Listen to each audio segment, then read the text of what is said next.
In this video, we're going to look at the Vankyo MatrixPad Z10 10.1 inch Android tablet.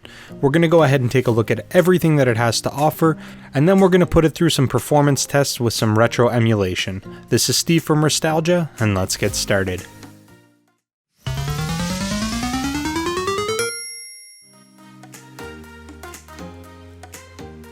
So before we get started, I just want to give a big shout out to Vankyo. They sent me this as a review unit, and I'm really excited to get this thing opened. Now this is a budget tablet, and I think their biggest competitor right now would be the Amazon Fire HD 10 tablet.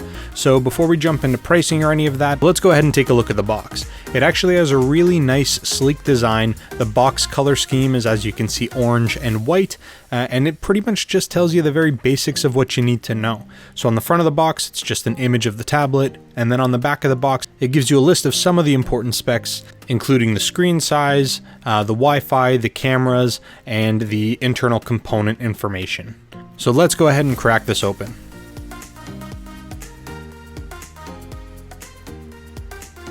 Alright, so right away in the box we've got the tablet front and center. We're just going to set this aside for just a quick second, and we're going to take a look to see if there's anything else.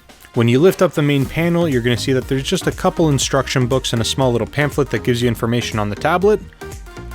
And then over here, we actually have a little pocket where they include a micro USB cable. And that's pretty much it. It's actually pretty light, doesn't come with anything really. So let's go ahead and take a look at the tablet itself. So here we go. As we can see, the tablet actually looks really nice. Now we will notice that it does come with a pre-fitted screen protector, which is actually a nice feature, especially considering this is a third-party tablet, so it's not always the easiest to get your hands on screen protectors or cases or anything like that. So that's nice that they've included it, and we can go ahead and peel the protective layer off. The overall feel of the tablet is that it is nice and sturdy. It does look really sharp. It has a little bit thicker bezels than what I would have liked, or what you would have seen from a flagship device, say an iPad or something along those lines. It's not off-putting in any way, and it definitely does look fairly good, especially for the price point. If we go ahead and take a look at the back of the case, as you can see, we actually have an aluminum shell which covers most of the back, and then along the two sides we actually have plastic encasing there. And I'm assuming the reason that they've done this is, one, because of cost, and two, because they're able to get a little bit of the components in there, potentially having antennas or things like that, where the aluminum isn't going to negatively impact them. In terms of the specs of the MatrixPad, it's got a 10.1 inch IPS display with a resolution of 1920 by 1200 pixels. It's really clear and it's got really good viewing angles.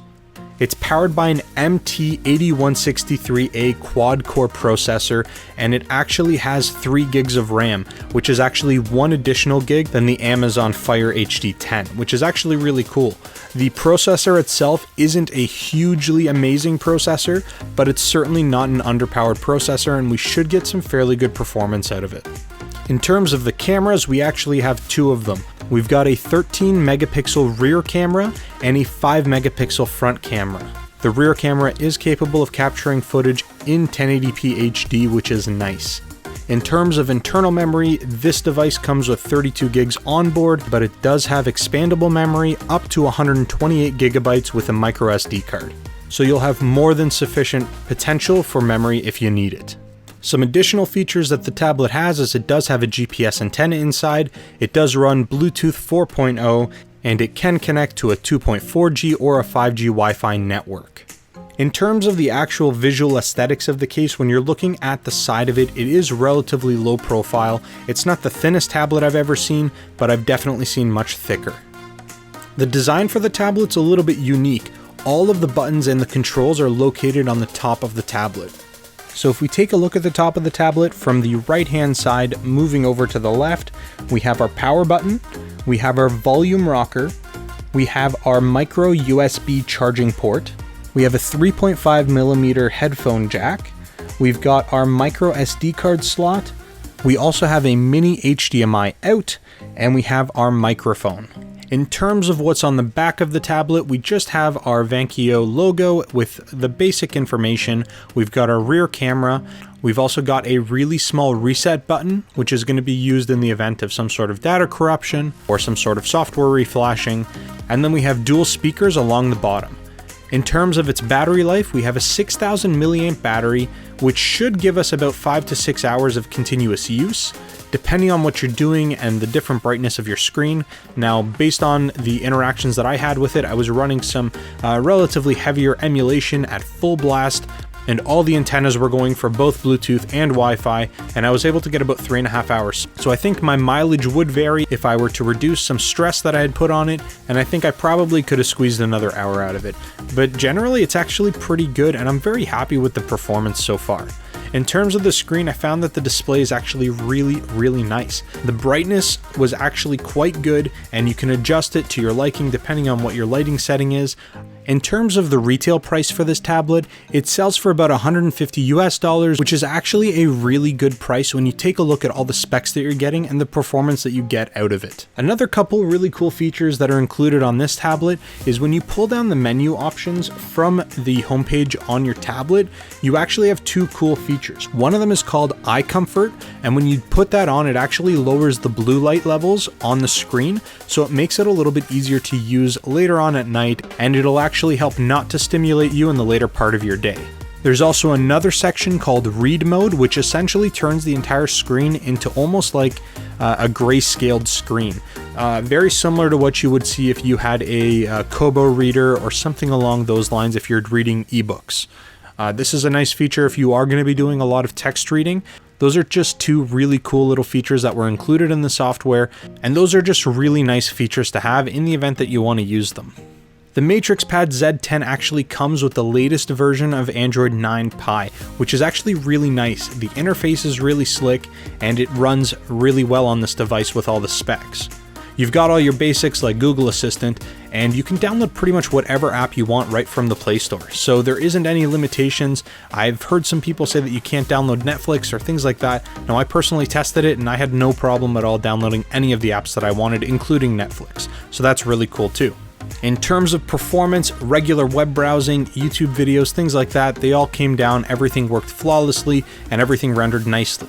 But what we want to do on this channel is we want to max this out. We want to see how well this thing can perform with basic emulation. So we're going to put this through the ringer. We're going to run it on Retroarch, and then we're going to run some standalone emulators. Now, because of the specs, I'm not going to bother with things like Dolphin to try to get Gamecube and Nintendo Wii running on it. It just simply won't. But we're going to go ahead and see what we can do, and we're going to see how well this thing will run.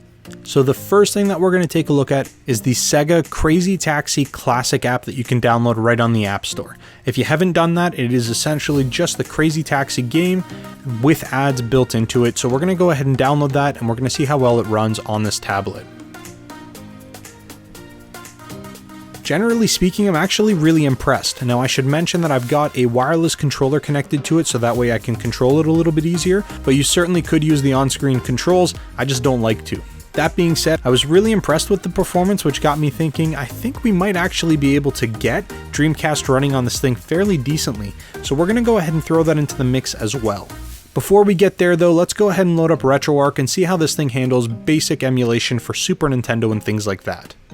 So I've already preset up my Retroarch, downloaded all the appropriate cores, and we're going to go ahead and load up a Super Nintendo game, Mighty Morphin Power Rangers. And it runs exactly like I would expect it to, absolutely no flaws, no input delay, the screen looks really good, and the game runs almost perfect. And just to make sure that isn't a fluke, we're going to load up another game, Super Mario World. And honestly, the game is running really well also, so I think that checks off my boxes. Retroarch is going to be perfectly fine for things like your 8 and your 16-bit consoles. So seeing how well these two games run, that pretty much tells me that we shouldn't have any other issues with Nintendo, Game Boy Color, Game Boy Advanced even. I think we'd be okay. So what we're going to go ahead and do is we're going to move on to something a little bit more difficult to emulate. So we're going to jump into some PlayStation 1 emulation, and we're going to be using the ePSxe emulator. So the first game that we're going to take a look at is Rayman. And this is probably my favorite platformer on the PlayStation 1. I might get a lot of hate for saying that. I just really have a thing for this Rayman game. I'm not sure what it is. Maybe it's just some crazy nostalgia I have towards it. It was my first platforming game on the PS1, so I think that might have something to do with it. But I just genuinely enjoy this game. And the game runs absolutely flawlessly, so I'm really happy with that. Let's go ahead and take a look at another game. The next game that we're going to take a look at is Crash Bandicoot, which is a staple. Let's go ahead and see how this runs. Now that we've got this game running for a little bit, we can see that it also plays really well. I'm not having any latency issues, the quality on screen is good, we don't have any graphical errors, and there's definitely no slowdown or lag, so definitely really good. It's totally capable of playing your favorite PlayStation 1 games. Now let's move on to N64. For this, we're going to be using the Mupen64Plus app that you can download right on the App Store, and we're going to go ahead and get this thing up and running. So the first game that we're actually going to take a look at is Goldeneye, which is relatively notorious for not being able to run that well on many different types of devices. Now I can say I played around with it for a little bit, and the footage that I have here is only of the first stage, but I was able to make it through without any real issues. And in terms of button mapping, it's all up to you on how you want to do it. I think the experience is going to be based on what kind of controller you're using, but it does appear to be able to play it quite well. We're going to go ahead and take a look at another game. In this case, I threw on Kirby the Crystal Shards to see how this plays. And the reason I selected this game is because I personally experienced some issues, graphical issues with this game on lower end Android products or other devices. So I kind of wanted to give this a gauge to see how well it performed. And to be honest, I didn't have any graphical errors. I didn't have any audio issues. It just ran really well. So that's a really good thing too. And then finally, I finished this off with some Super Mario 64 just to see how it runs. Now this is something that most devices can play, or at least they can play fairly well. This actually ran really well, and I honestly felt like I was playing it on the actual N64. There wasn't any graphical issues, there wasn't any hiccups, I just enjoyed the gameplay. Now we're going to turn the notch up just a little bit, and what we're going to try to do is get some Dreamcast running on this thing. So the app I used for Dreamcast is the Redream Dreamcast emulator, and this is what I found to be the absolute best. I did try to run Dreamcast through Retroarch, and it was an absolute failure. It just would not run properly, crazy glitching. It was very slow, there was really bad FPS drops, so I ended up installing the standalone, and it runs so much better. Now don't think that it's perfect, because there are some slowdowns, and I'm sure depending on the game that you play, you will notice it as well. But from the games that I tested, it actually ran pretty good. So the first game I tested was Soul Calibur, and I absolutely loved it. It ran really well, very smoothly, and it didn't have any hiccups. The game felt really good. The next thing I wanted to do was compare the app for Crazy Taxi to the original Dreamcast version. So I did run the Dreamcast version, and it pretty much ran almost as well as the standalone app, which is really good. It was totally playable, and there wasn't any major issues. There was the occasional slowdown from time to time, but it really wasn't that big of a deal. And then finally I finished this off with some Marvel vs. Capcom 2, and that game absolutely ran perfectly, there was no issues whatsoever. And then to really push this device as far as I thought it could handle, I decided to try to run some PSP games on it, and I do gotta say it was completely hit or miss. There were certain games that are notoriously hard to emulate. For example, the God of War games, that would not run. The FPS was dropping so low you couldn't even get out of the main menu. But then when I loaded up a few other games like Little Big Planet, it ran actually fairly well and it was completely playable. So it's kind of hit or miss. You'll have to experiment to see which games work and which ones don't, and you can tweak the settings a little bit, but it is workable, so you should be able to get some playability out of it. To give you another example of a game that ran really well, I have Dragon Ball Z Shin Budokai on here. And the game ran really well, there wasn't any frame rate drops, and it was just really playable. And then to finish us off, I did test out Kingdom Hearts, and it was hit or miss. You could definitely play it, but it did have a little bit of slowdown, but it was certainly something that could be worked with. It's not the most ideal playing scenario, but it's definitely good enough to play through if you wanted to sit down and try it. But that's pretty much all I've got for you for this video. Again, I just want to thank Vankyo for sending out this review unit. I really appreciate it. And thank you guys for watching the video. I will have links to this in the description down below if this is something you're interested in.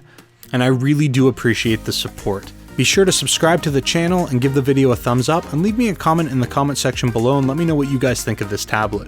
But other than that, I'll talk to you guys again real soon.